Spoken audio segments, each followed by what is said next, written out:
can go ahead and get started. Let's go. All right. So, hey, everybody. My name is Avery, and I'm the founder of Chow Company, and I want to welcome you to the Food for Thought series. And so this is basically a series that connects you with entrepreneurs who are revolutionizing the food and beverage industry. And so I think whether you're a food enthusiast or looking to start your own business, you'll definitely be able to take something from these conversations that we have here today.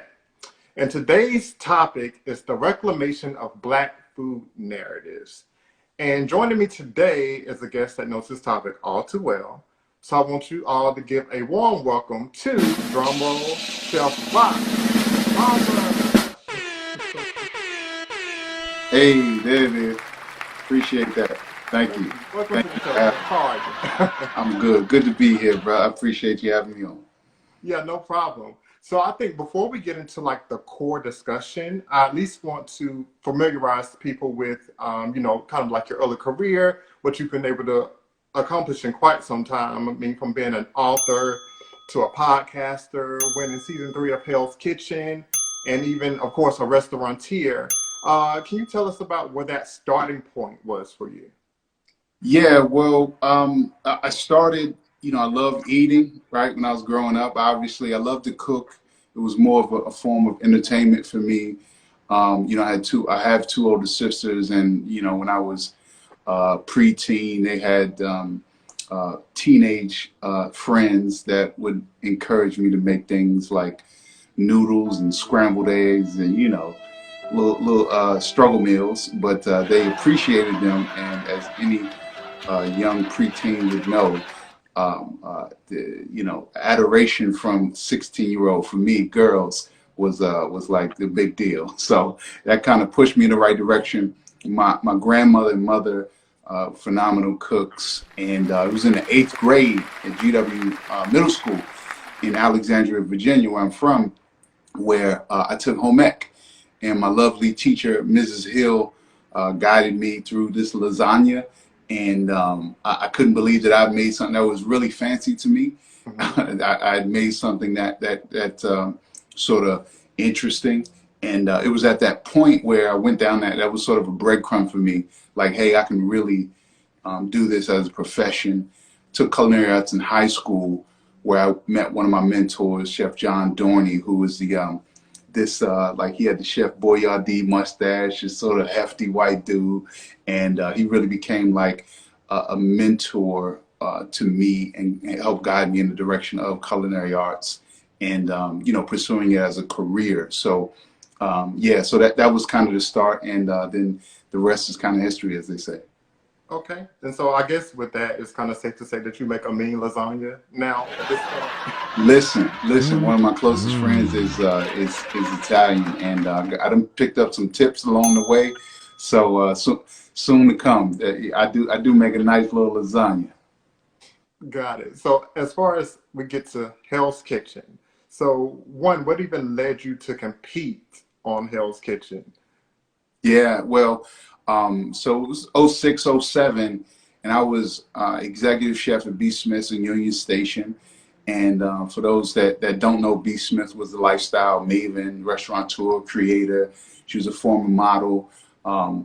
And I was working for her in her her beautiful restaurant in Union Station. I was the executive chef. I've been with the company about 8 years. And I'm just seeking for something bigger. I'm a very big thinker, and 06, 07 was when reality TV was was on the verge of popping, and then it was popping as well. So I said, why the hell not? Let's do something big. So I applied to all of the shows, Top Chef, or a couple of those weren't casting, I believe. Food Network, Next Star, I think. But I just wanted to make a big splash with my career. And Hell's Kitchen was casting, and I'm not really one to be. I used to think I wanted to be famous. I don't really want to be famous, but I do appreciate what larger platforms can do for one's career, one's message. So that's what it was internally for me. It's like, yo, I want to get to the next level. Here's this thing. Let's do it. And it was Gordon Ramsay. You know what I mean? Right. I mean, he still is that guy, right. 20 years later, 15 years later, he's that guy. So I just wanted to do something big, and obviously getting on the show, I wanted to win. So, yeah. Yeah, so then I have to ask candidly, did I'm assuming you watched the previous two seasons. Is that Um, right? I didn't watch them front to back, but I think I know, some of the twists and turns. Okay, so I'm pretty sure just knowing even a little bit, you had some expectations. So did working with Chef Gordon Ramsay, did it match your expectations? The previous two, previous to mine. Oh yeah, yeah. Correct, yes. I'm sorry. I thought you meant the last two. Yeah. So yeah, I didn't watch those in full, but I did. I did watch some, and it was still really fresh. Right. Season one was different than season two, and then season three changed too. It was a long time ago in this day and age. Right. It's 15 years ago, and 16 and 17 respectively to those seasons. But I did watch, and I knew at that time, like Hell's Kitchen was crazy. It still is crazy, but he was crazy. Hmm. And we didn't have social media in the way that we do now, and so I knew that he was going to be, really really tough. And so that was my expectation. It's going to be the hardest thing I ever did. Hmm. Got you. So as a black chef, or really just a chef in general, what did winning season three mean to you?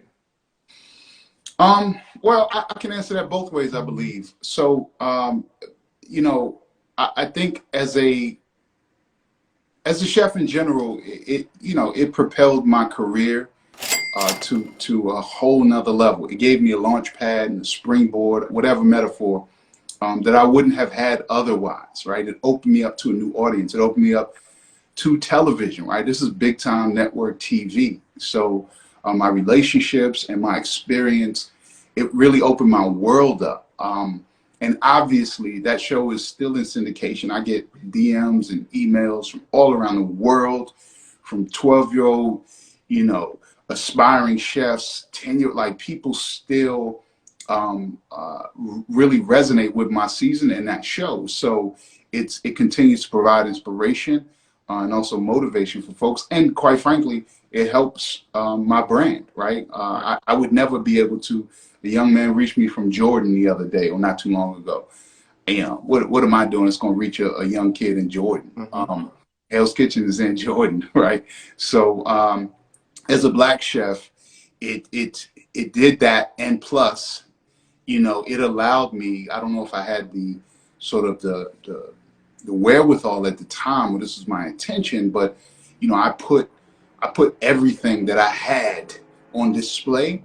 Right, I wasn't aware of the cameras most of the time. I lost myself in the moment, and I was truly myself, and I was my black self. And I think that I showed people that you can win and achieve success by being authentic, and you don't have to necessarily conform in a way the way you become unrecognizable, right? Don't you do have to change in any culture you enter in. And Chef Ramsay, one of the things he would say to us is, "Your food, my standards." Right? Your food, my standards. He would constantly say that when we made our own menus, whether it be in a challenge or, in my case, in the finale. So yeah, I know you run at a restaurant and it's your night to shine, Hmm. but um, you're going to do fried chicken, you're going to do crab cakes, but the way we're going to fabricate or the way we're going to execute on the line tonight is going to be up to my standards. It's not going to be the way that you may do it at your restaurant back home. So the reason why I bring that example up is um, it pushed me, right? He pushed me to. I was still authentic in the flavors, right? I did milk and cookies, I did chocolate chip and cookies, with a milkshake, right? That was a down home dessert, but we had to, as they say, we had to elevate it or change the execution, add different ingredients. So it was my first sort of big foray into I can still represent my grandmama, my mama, but and still be my true self, but with his or these higher dining standards. Got it. So I think that's a perfect segue into when you say you wanted to represent your lineage. Um, Now, if we fast forward to Queen Mother's, your latest restaurant, what's the story behind that, the name and the concept?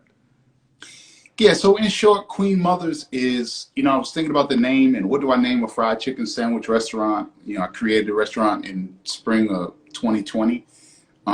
So right in the middle of pandemic, right after or summer, George Floyd happened. And so I, like myself, had all of these things that were stirring up inside of me, and I wanted to make sure I wasn't about making a statement, but I said, hey, if I'm gonna do this and it's gonna be around forever, this is not no gimmick for me. What 100 years from now, just like Aunt Jemima stood up, what's his name, Uncle Ben stood up, KFC's with the slave master icon, what's his name, Colonel Sanders looking like a slave master, that's still standing the test of time. What is the message? What restaurant, when it's around 50, 100 years from now, what's going to be your statement when I'm dead and gone? And I said I wanted to put, black women, right? Black chefs always, or chefs in general, talk about their mom and their grandma all the time, who their inspiration was. But many times we don't see it in their brands. We don't see it. Right. You know what I'm saying? I don't know who they pay or whatever, who we pay, I should say. But I said, Rock, be true to what you have inside. So, I started asking myself, well, how can I honor the creator of this thing? Much of our culture, food culture, comes from the black woman, but definitely this fried chicken. And so my mother, that's the long way around. My mother's name is Mother. Everybody in my neighborhood calls her Mother, even beyond. A lot of my friends didn't even know her name till we were older. They said we just thought her name was Mother. And she is a queen. So it's like no matter how you come, the fact that you were born makes you a queen. Like you don't need to be a civil rights leader or a model or all of those sisters are great. But I want everyone who walks in there, particularly women, to see that we honor you, and you're a queen and essentially a queen mother like ours. So she's my queen mother.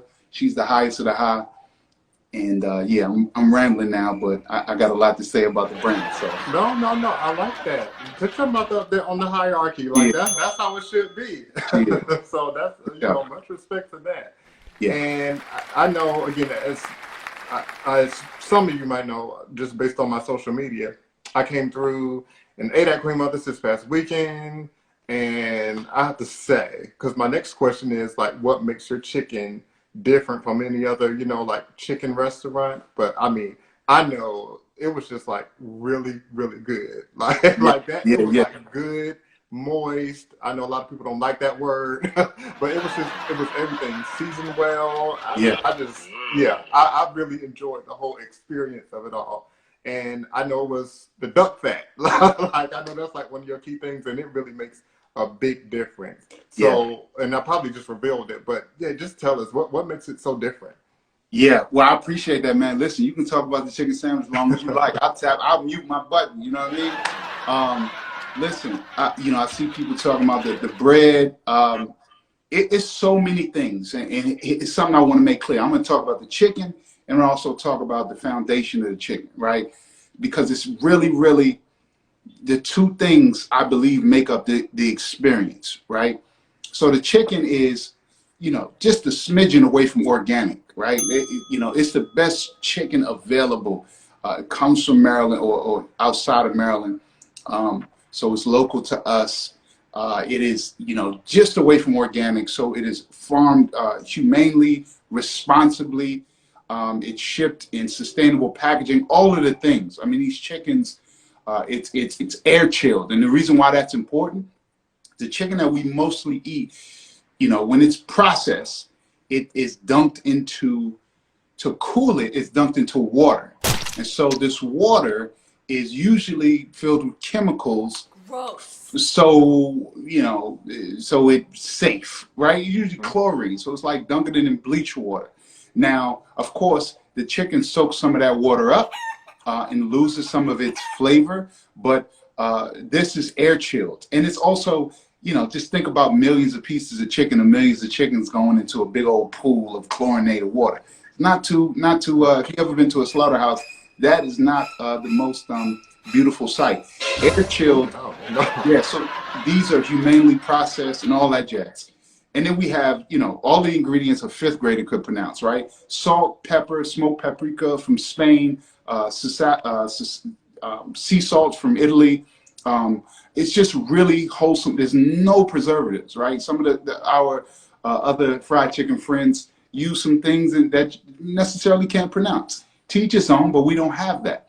And then there's the duck fat, as you alluded to. The duck fat, baby. Oh, it's the Uh, truth. it's It's the the truth. truth. Very rich, nice boost of umami flavor, and a bunch of other things. A local baked brioche with no preservatives from Lyon, artisan bakery out in Maryland as well, delivered fresh every day, right? So again, no preservatives. And here's what that sits underneath, and I want to make clear, Marcus, because I'm glad you asked this question. It's a great question.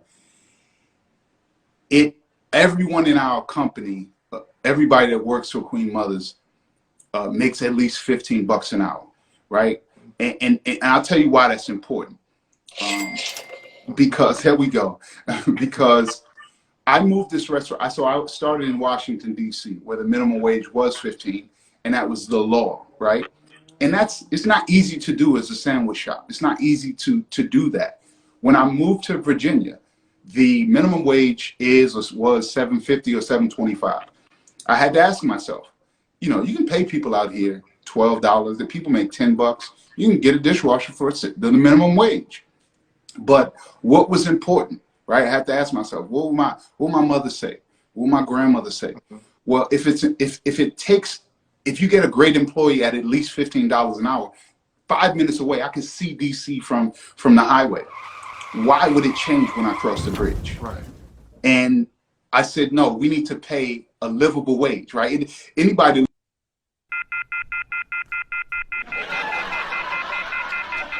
Sorry about that. Am I back? Yep, you're back. Sorry. So you live in this area. The price of gas or milk or rent does not dramatically drop once you cross over the 14th Street Bridge, right? So if it's important to pay a livable wage in Washington, D.C., it's important to pay it over here. So everybody makes that. We use sustainable packaging. And so the foundation is we're trying to build community, honor culture, and serve smiles. And that doesn't just mean with guests. That means that the people who made your sandwich, I believe, they're happy and they're not stressing, whether we don't have to sell 600 sandwiches in order for them to make a couple dollars to be able to go to their second or third job. There's nothing wrong with 2 and 3 jobs. I think it's all great. But what I'm doing with this fried chicken as the foundation is we got to adjust how we interact with, our food and what the value is, especially these foods like fried chicken, right? Things that are culturally usually like really close to home and so-called cheap foods. Mm-hmm. What I want to do is be a part of the push towards let's put great products, excellent chef execution, right? We don't have no heat lamps. Like your chicken's not sitting around. When I see your order, that's when we make it, no matter how busy we are. Nothing sits around. It just doesn't happen. We just don't understand that concept of piling up 100 pieces of chicken or any piece. When you make it, if it's 1 or if it's 100, we make them all to order. So the concept is let's revalue our food, right? People ask me all the time, why is it priced that way? Well, here's everything that goes into it. A better question, my friend, why is their food? How can they sell a $3 sandwich? That's a great question, a $6 sandwich.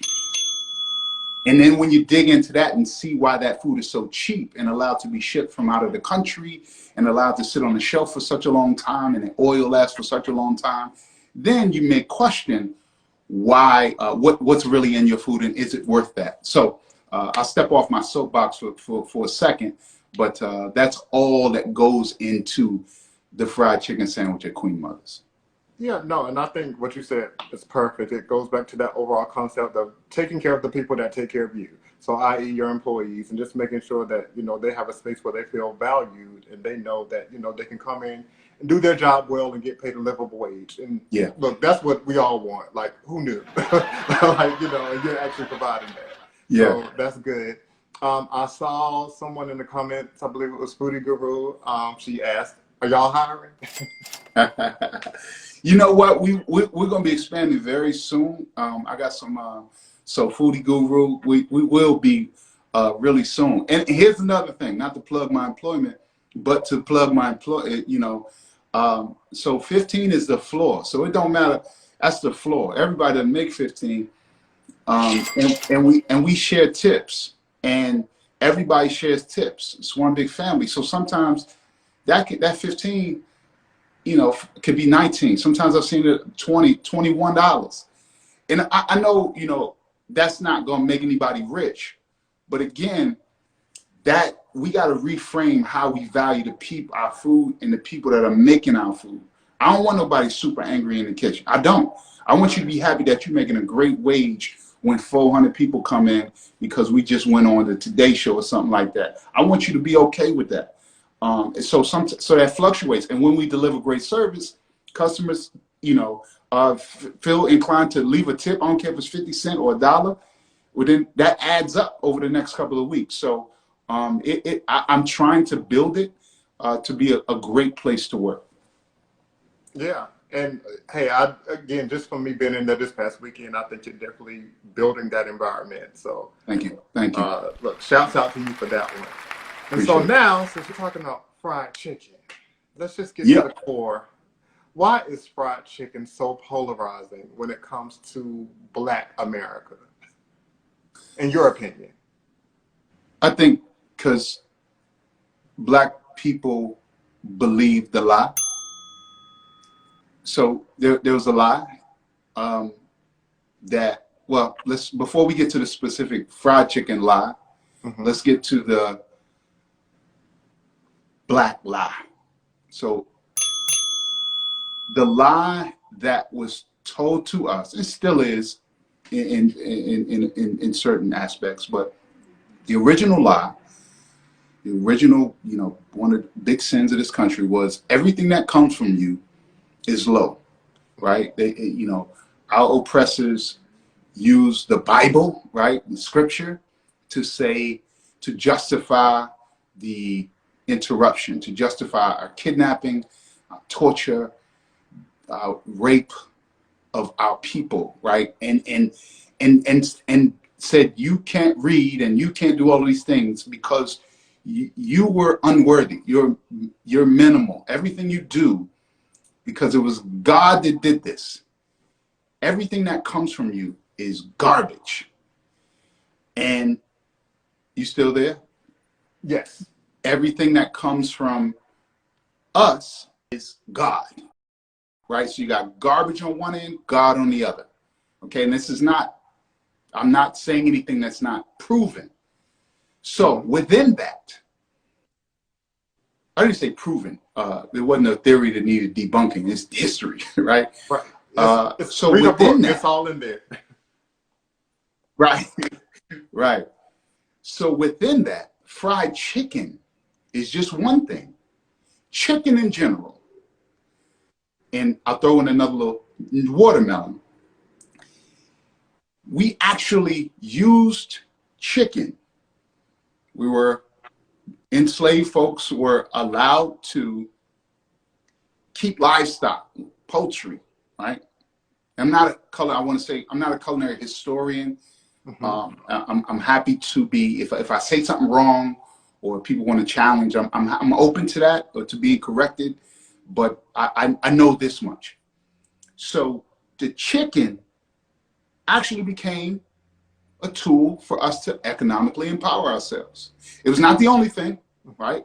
Black people have always been, right, created civilizations for thousands of years, right? People forget that. We weren't savages as we were taught. But after several hundred years, it's not like we had a choice to believe it. We ended up believing all of these lies. So everything that comes from you.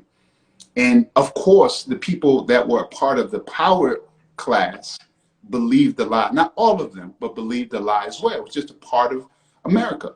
What comes from Black is not as good. And fried chicken became like this. I think The Birth of a Nation, the movie, really fueled this. This chicken is savage. This woman who was scared of this sexually craved man, and here's what happens if, and this was filmed in the Woodrow Wilson White House, or somebody's White House. I don't know if it was Woodrow Wilson, but this is a very racist movie that was named after, that was the book that inspired this movie was called The Klansman, This is the first movie screened in the White House, right? So just think about that. It was screened in the White House, and within this movie, it depicted blacks as savages. And one of the scenes has, the blacks take over the town or the Congress or whatever, and one of the guys is in there with his feet off, shoes off, feet up on the table, and he's eating a chicken, turkey or chicken or something, he's chicken bone. So again, this is imagery, and this is not when, movies affect us now, but imagine when there were no movies. This is a silent movie, and this was like the movie, and this was released. So this, what I'm getting at is, why is this so polarizing, is your question. It was a lie that if you held something with a bone and ate it, right? And then there was these caricatures, these drawings about, black people and fried chicken and savages and all this jazz. And it was just beat upon. Just imagine a marketing campaign. All these ads we got on Instagram and Facebook, just imagine black people, you're savages. I mean, some of it says that, but, if you eat chicken, you're worthless. Chicken is hard, big lip, big eyed, like you a pickaninny if you eat fried chicken. So this was just constantly thrust into the minds of everybody. And it comes to a point where we are today, where that just drilled over and over again. And then later on, when we were sort of could dine out, we sort of, no, people don't eat chicken legs at fine dining restaurants, most people now, and they didn't. It was deemed as lowbrow food. It was, holding a bone, I think across many cultures is, well, in fine dining in European culture, I shouldn't say that.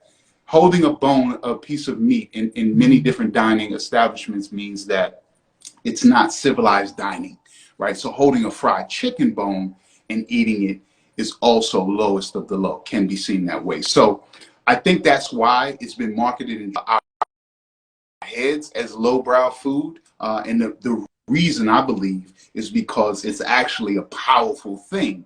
And if they knew that we were using, which they did, we were using this thing to be so powerful and economically empower ourselves, that it could actually help us with our freedom and our liberation. And that was not in the best interest of, oppressors. And I have to say that's one thing. Of course, not that history is meant to be understood, but one thing that I never actually got, because it's just like, the slave owners would then give the enslaved like the chicken or their leftover chicken, but it's like y'all were eating fried chicken too. So how are we trying to, like, if anything, you wanted the black people to cook the fried chicken for you, because like we do with everything, we do it well, So it's just like, just like make it make sense. Because I know they were even like opening like Coon's Chicken branded restaurants where they could go and, I guess feel as though they're on a high horse by having black people cook the chicken. But it's crazy because that actually wasn't the case, because black people weren't even allowed to cook the chicken at that particular time. Right. So it was just like this fool's concept of, like, again, trying to degrade black people when it's like you're sharing in the same opportunities of like eating chicken at that particular time. Yeah.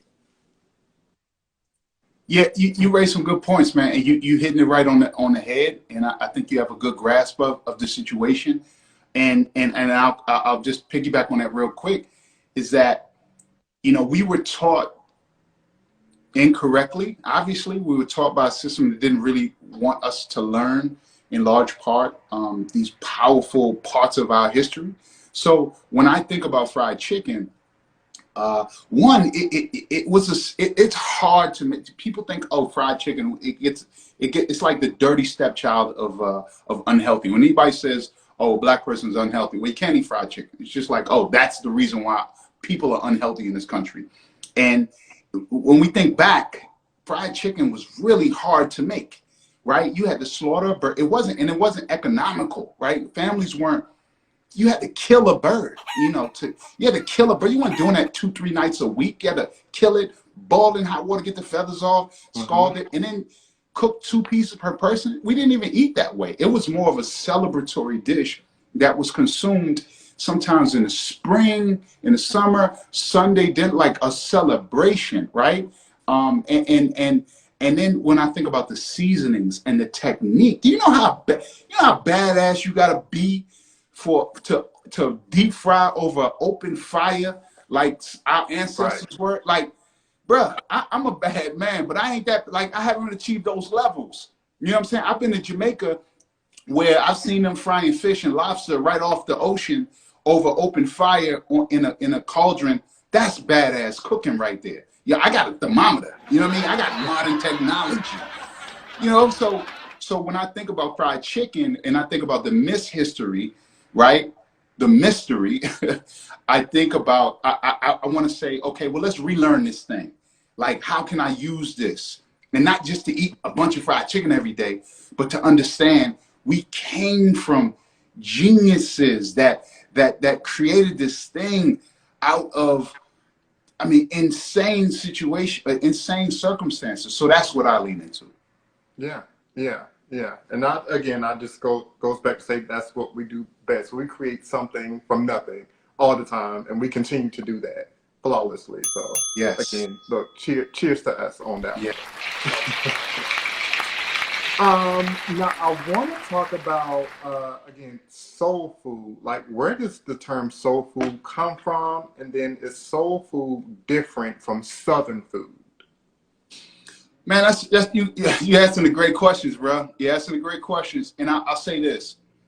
I think there's a contemporary sort of definition of or a more modern definition of soul food that we all accept. It came around as a result of the, I think, is the Black Power movement, and soul food was meant to symbolize, you know, the way we know it now. Soul food is, you know, the common plate, the fried chicken, the collard greens, the mashed potatoes, the rice and gravy. Um, and it's black food, right? It's like the black food from the, you know, the meat and three. I think there are many different definitions of it. And Southern food, you know, these terms are tricky because they mean so many different things to many different people, and that's cool. But Southern food is sort of the everything else, um, or you know, below the Mason-Dixon line. Mhm. So I use those terms carefully, but it's I think the difference is soul food for some people is meant to define black food in a negative sense, and we even do it ourselves. And Southern food is maybe a way to so-called elevate it or make it nice to consume, or excluding those black portions. But I want to introduce something that I've been thinking about recently as it relates to soul food. So I've been doing research, and this is an internal project on what my nature was, or you know, how I got here, right before we were interrupted by slavery. And one of the things that this is not recent for me, but one of the things that's been evident throughout my life is that we have always been a spiritual people. We believe that God is in everything. And whatever you call God, or something bigger than yourself, as my mother would say, something larger than yourself, right? So whatever you call that thing, him, her, that it encompasses everything. It is in everything. And that's largely what we believed before we were interrupted. Not to say we aren't a godly people now, but the reason why I bring that up here is because when I think about soul food, one of my mentors, Chef T, said to me a long time ago, he was like, everything's soul food. And I think about, we have the food, chefs, we got the technique, we all talk about ingredients, we travel, we watch shows, we want to dine out. But I wonder where, as I return and try to do more internal research, is how does the soul, how does the spirit inform the food? And what I mean by that is my grandmother, my mother, they weren't trying to be, and they're not chefs, right? My grandfather owned a restaurant. They weren't trying to be on the cover of nobody's magazine. Mm-hmm. And it's nothing wrong with that. I'm not saying it's not. But one of the things that sustained us was our sense of community, our sense of this food as a tool to get us forward, right? And so when I think of soul food, I question myself, and this is me, like, where's my spirit in this chicken?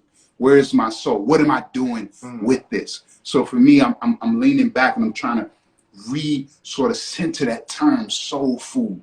right? I know it came about in the 60s and 70s. I think it got popular, but I don't want to redefine it for anybody. But for me, I'm trying to really put the soul back into the food in a different sort of way. Got it. And so, in doing so, how do you use like your recipes to kind of tell the stories of the Black experience? That's a good question. I think, you know, we're meant to evolve everything, right? But you know, I use my recipes or old recipes, you know, to add my spin or my take on things, and I believe that that's our duty, as a matter of fact. So I just try to be as honest. I try to get informed as much as possible about, you know, I talk to some of my mentors or some of the people that guide me, where it came from, like what Dr. Sunyata Amen, who's the TEO of Calabash Tea and Tonic in Yes, DC. love her.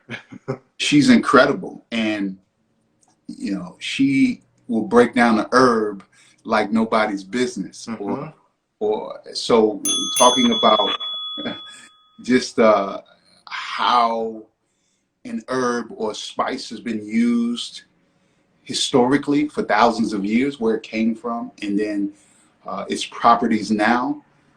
So I look at a recipe and then try to figure out, like, okay, how can I what can I do with it today? In flavor, of course, but also in purpose. So yeah, that's sort of how I approach it.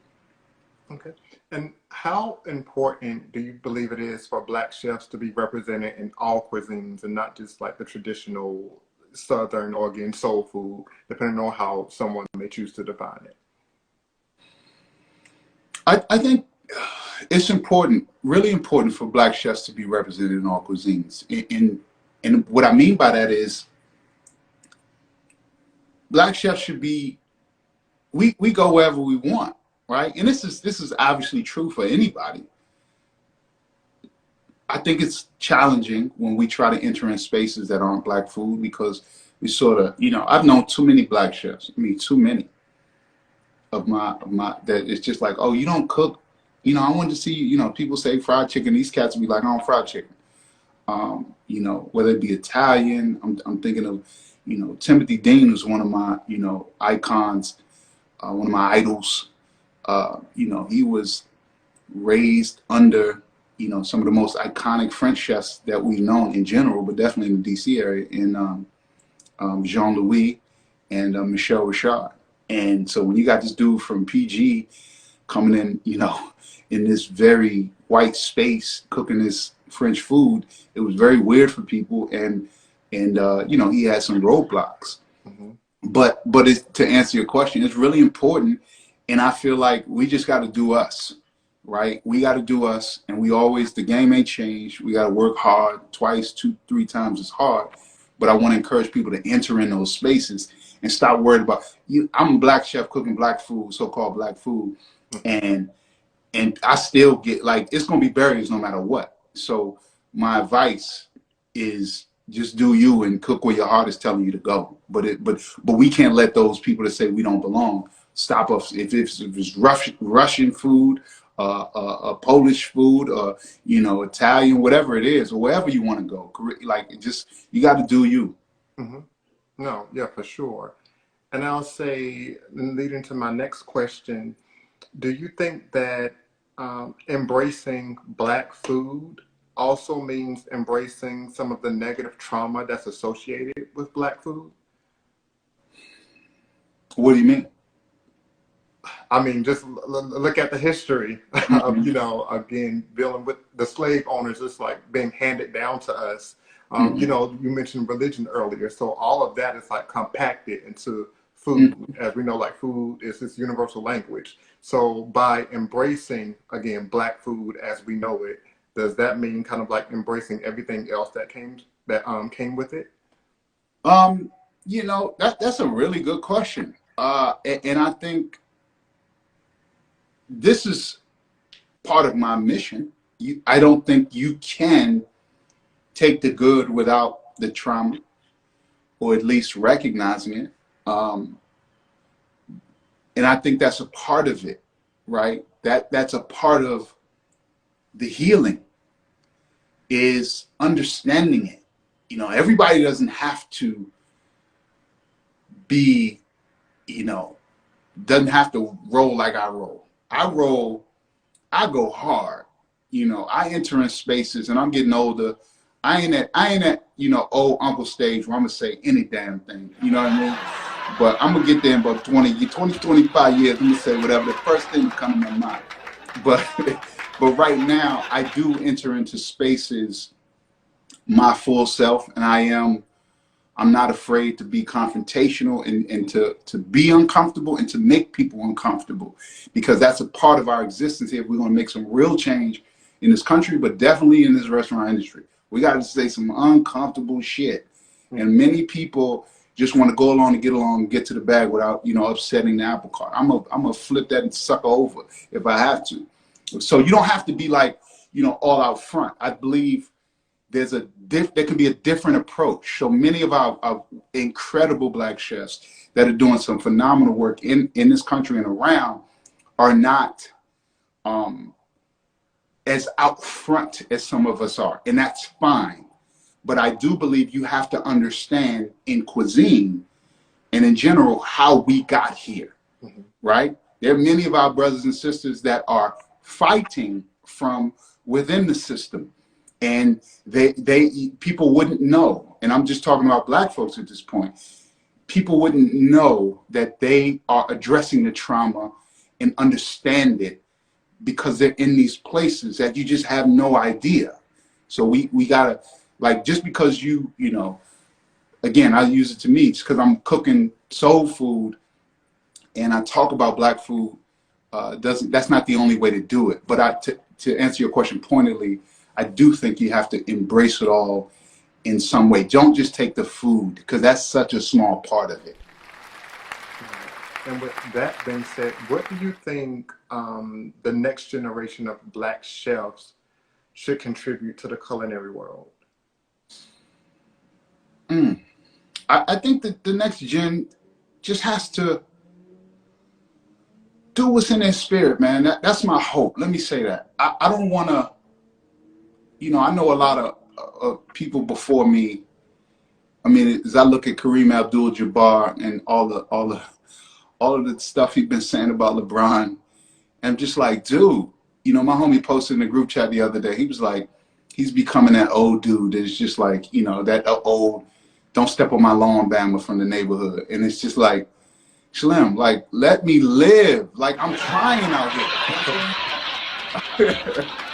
So I look at a lot of youngins, and I'm 45, and so I look at the 20-somethings, even 30-somethings, and I could pick them apart because I'm a chef, and that's what we do. We scrutinize stuff, right? We pick stuff apart, and that's fine. Some of the stuff, but what I want for you, for everybody, is for you to do I want you to be great. That's it. That's my wish. So I don't want to be like some of the OGs where they just do, they ain't doing this and they, that's not me, bro. What I wish for the next generation is within our culture is to do what you want to do.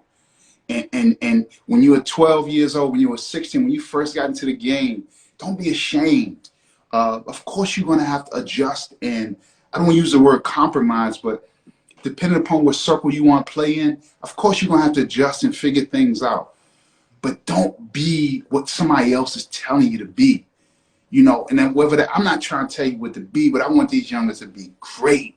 Like, be great, because you're going to get to 40, 50 years old, and you're going to realize they don't want you. You did it. I know too many chefs that went for the stars and was cleaned up and did it the way that they say, and they hung out to dry. They did it the right way. You don't want to be 90 years old. I wish I would have.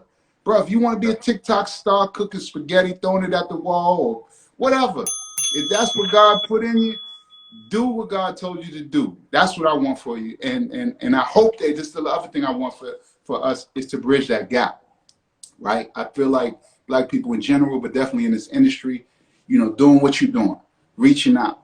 And we should be working together, because we're stronger together than we are apart, right? As an old African principle is like, I am because we are. So I wish that they are great, and we work together. Gotcha. I like that.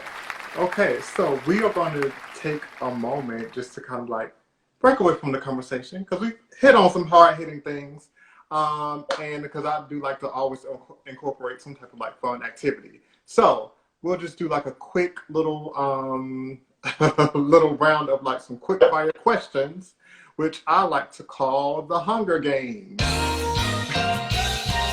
Okay, and so what that is going to consist of are me just asking you some food-related questions, Rock. And then coming up, we also have the Q&A section yet next. So if you all want to just go ahead and put your questions in by using the question feature, which is the little question mark icon down below, and we'll get to those next.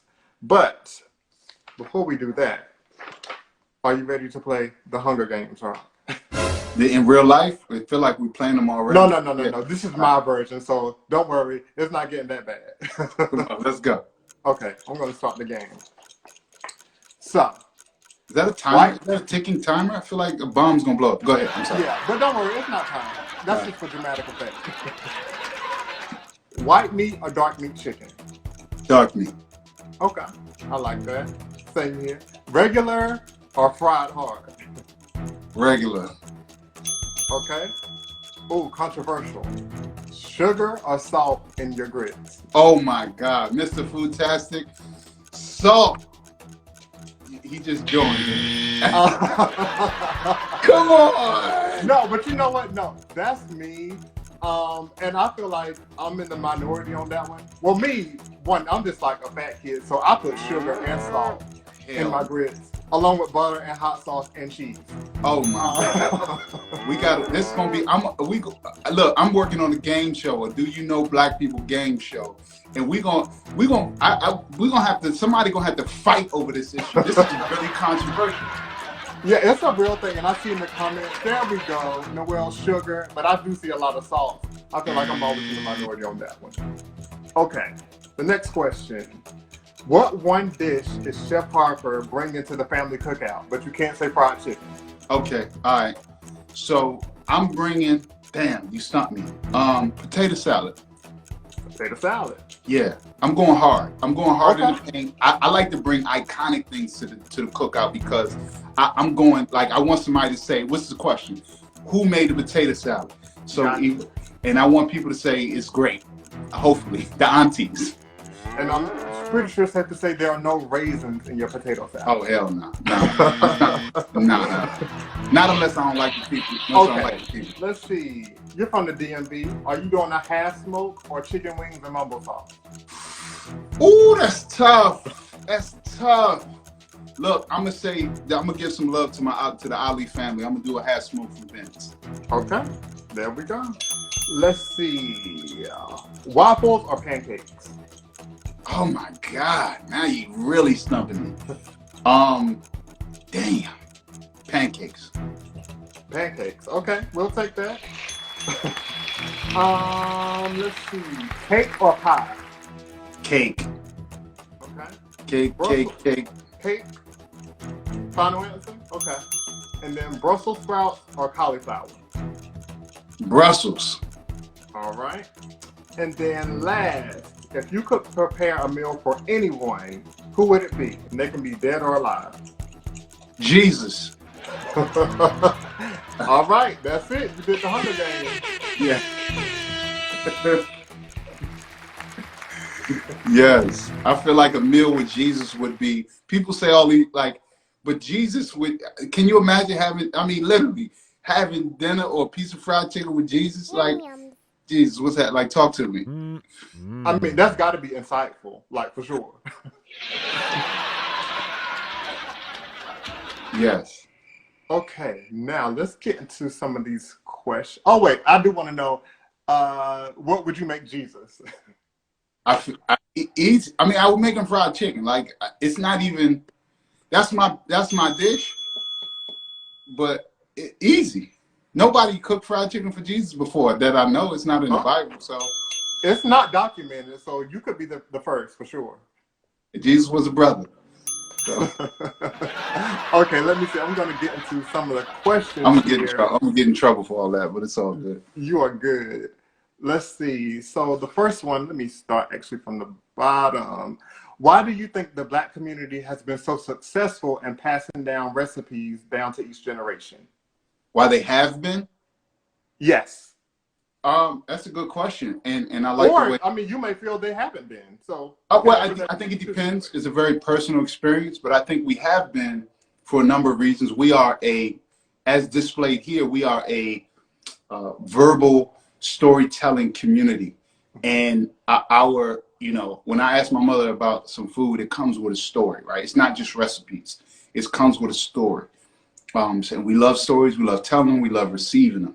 So I think it's beautiful when we pass down. It's very, very important. And we think about the historical context. We weren't allowed to read, we weren't allowed to write. We were erased on purpose because when you understand your root and your power, you cannot be enslaved. So that had to be erased. So I think that we realized that, so we had to become so audible, and we had to figure out ways to tell stories to keep our legacies and power alive without pen and paper out in the open. So I think our ancestors were way smarter than, they weren't just some lowly, simple-minded, slaves that we were taught they were. I think they realized that we have to pass down these traditions one way or the other. Okay, wait. Am I back? I think I went out for a minute. You back? You back? You Okay. back? Yeah. Okay, yeah. Instagram being a little funky with me today, but we working with it. So let me see. I'm gonna go to the next question. See, we got quite a few, but I also want to be conscious of time, so I'm just gonna jump around. As some of us are conscious of what we are eating, what are some classic Black dishes that we can recreate with a healthy flair? So that's a great question. I don't use the word healthy in terms of, we got to be careful. And this is me. I understand why you're asking. I don't juxtapose our food directly with healthy, because one of the things that we've been taught and we've learned is that it is inherently unhealthy, so we need to make it healthy. As I look at my Decolonize Your Tongue hanging right there from Calabash, so I don't, I understand the question, and I'll give some tips on, in general, how we can make our kitchens and dishes healthier.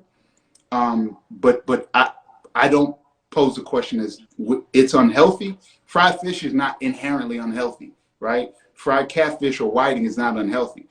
What it is unhealthy is the habit of consuming it often and in large amounts, right, with bad products. So that's what's unhealthy. But let's just say, for the context of your of your question, is I like to incorporate better products into the pantry.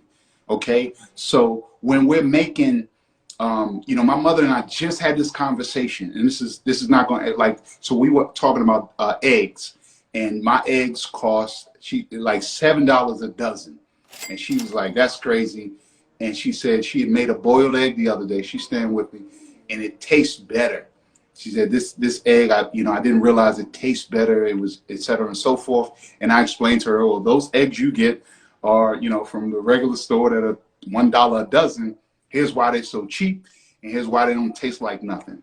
So I'm not saying replace the habit, but when you pay $6, $7 for a dozen of eggs, and it's meat, I'm saying I think twice before I eat 4 scrambled eggs, right? I think twice, because that's not a cheap egg. I'm not cheap, but so the point is this: if have less, use better quality ingredients, upgrade your salt, right, from the Morton's iodized salt with all of that chemical in it, to Gross. a gray, pink Himalayan, or even a kosher salt, right? So take out those chemicals, upgrade your egg is one way. Oils. This is something that goes back to Queen Mothers. We don't have conditioners and chemicals and preservatives in our oils. And those things lead to, I don't want to get super deep and technical.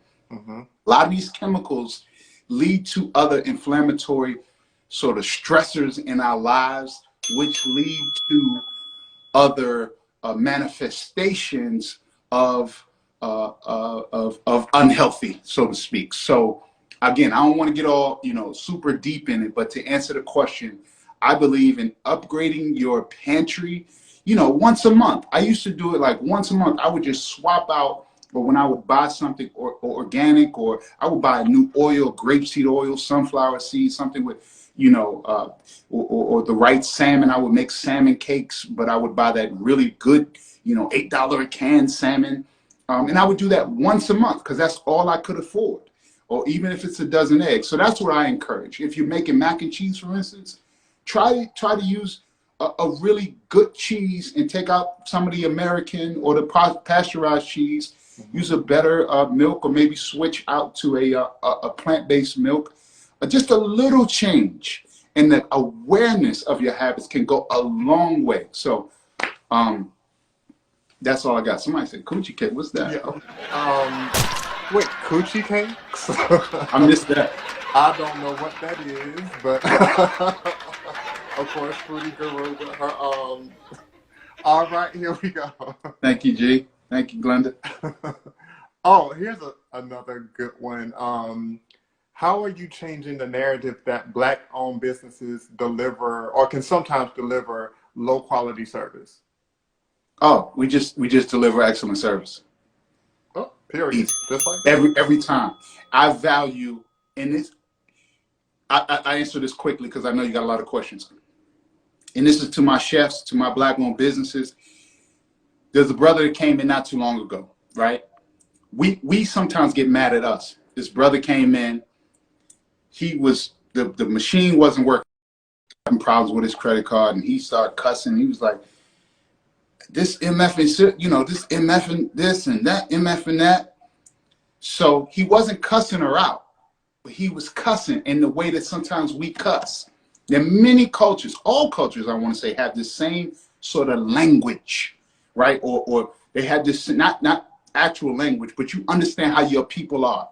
One thing I will never do, and I've learned this in working in Black spaces, I know my people. And no matter what, this guy, he was cussing. He had about 2 teeth in his mouth, but he's a guest. And if my man had a 3-piece suit on, stepped out of a Bentley, and had a fresh grill, it don't matter. He's a guest. So my point is, I said, brother, I got you. I understand your frustration, but you ain't got to be cursing like that. Come on now. My man backed down. Yesterday he was like, "You're right. My bad. It's just, come on now. Y'all got to get this together." I said, "I know. My bad. My bad." I spoke the language. And I looked at him the same way I would anybody else. So I say that to say this. We debunk by simply offering excellent service to everyone. I don't care what you got. When you come to that door, you're a guest. When you drop off deliveries as a vendor, you're a guest. When I call you as a vendor, everybody's a guest. And that's how the Ritz-Carlton does it. That's how Apple does it. Like all of these great so-called greats, Disney does it. This is how Disney, excellent service. So that's how we debunk it. And we just deliver. And when people give me 1 star, y'all can look at my Google. People give me horrible reviews. I respond the way my grandmother, who was full of grace and was a school teacher for 40 years, I respond because that's got to do with me and us in the way that she would. So that's how we debunk it. Offer excellent service no matter what. Got it. And just to break in, apparently, coochie cakes are just.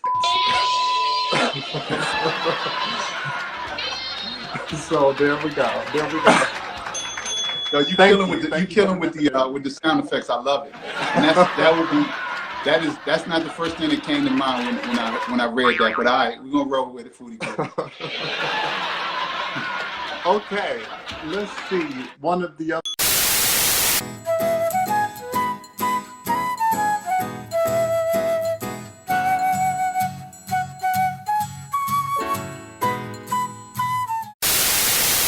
Okay, there we go. All right. We're gonna try. Hopefully, we get it right. I'm actually moving now, so that's good. Yes, you're moving. Okay, got it. So I'm sorry. You can actually just pick up where you left off. Like I said, I'll put everything all together. Yeah, I'm not sure how much you got, but a professional influence for me, there's been so many, but Chef T, his name's Chef Terrell Danley, and he's actually pursuing I think he's pursuing his PhD right now. He was always an educator. He's been a chef. He's been a teacher and a leader. He's a man of faith, and he's been there for me for over 20 years.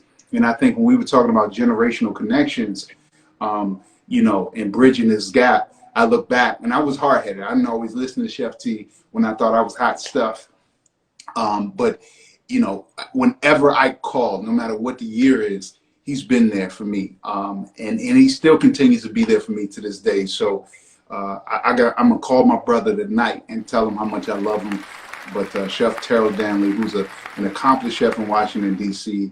and continues to be a leader, and he would be it for me.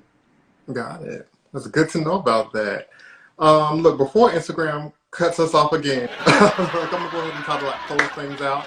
So again, one of the major parts of the show is just to always leave some type of food for thought. So just based on what we've discussed here today, what would be your food for thought or your takeaways from today's conversation?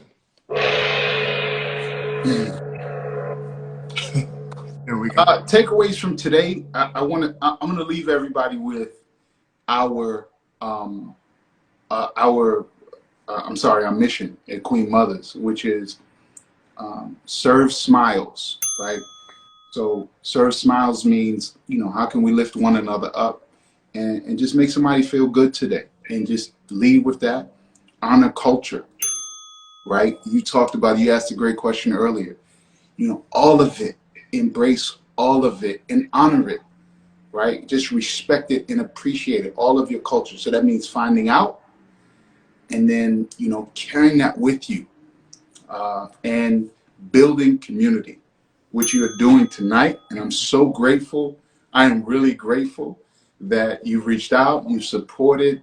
I didn't tell everybody that I came around the corner. I'm busy as hell. And I think we were short staffed in the back. So I'm food running. I go out there and I see you at the counter. And that means a lot to me and to other creators. So building community, so honoring culture, serving smiles, and building community, I think are my takeaways, and I hope that others can join us in that. Got it. There we go. Let's take that away, people. So again, before Instagram cuts us off again, I just want to say, just thank you for your time today and joining me in this discussion. Certainly, all the viewers out there, let them know where they can follow you and continue to support your brand. Yes, so I'm right here. Obviously, you know where to find me on Instagram. We're on Facebook at Rock Harper and Queen Mothers DC. And the website is Queen Mother Cooks. We have some very, very, God has been showing off for a brother and for the culture. So we got some really, really exciting news coming out. Go to queenmothercooks.com and please subscribe. But this summer is just going to be such a blessed summer. So I'm just grateful that you would have me here. And thank you, everybody, for tuning in. Yeah, thank you, and I'm again grateful to have you here. Again, I really appreciate your time and just having this conversation with me today. So also, you guys heard Rock. Follow him on all his social media channels. Please be sure to follow me. I'm on Instagram, of course, Facebook, YouTube. And since we've had a few kind of like hiccups, I'll blame Instagram. But this conversation will be reposted on my feed, and then I'll piece all of it together, the increments that we have on YouTube, so you can catch it there as well. And I think lastly, I always say, if you know anybody who's a small business owner in the food and beverage industry who would like to be featured on Food for Thought, feel free to send them my information, to slide in my DMs, and we'll try to coordinate and make that happen. And speaking of, the next Food for Thought is actually scheduled to be April the 27th, where I'll be interviewing Carlene Goodrich, and she is a Baltimore-based chef with Liberian heritage who owns the Lemonade Beverage Boutique. So keep a watch out for that one. I'll be posting more information about it as the time comes nearer. And so with that being said, again, Chef Rock Harper, thank you so much for joining me today. And until next time, guys, ciao. Thank you so much. I appreciate you. Thank you.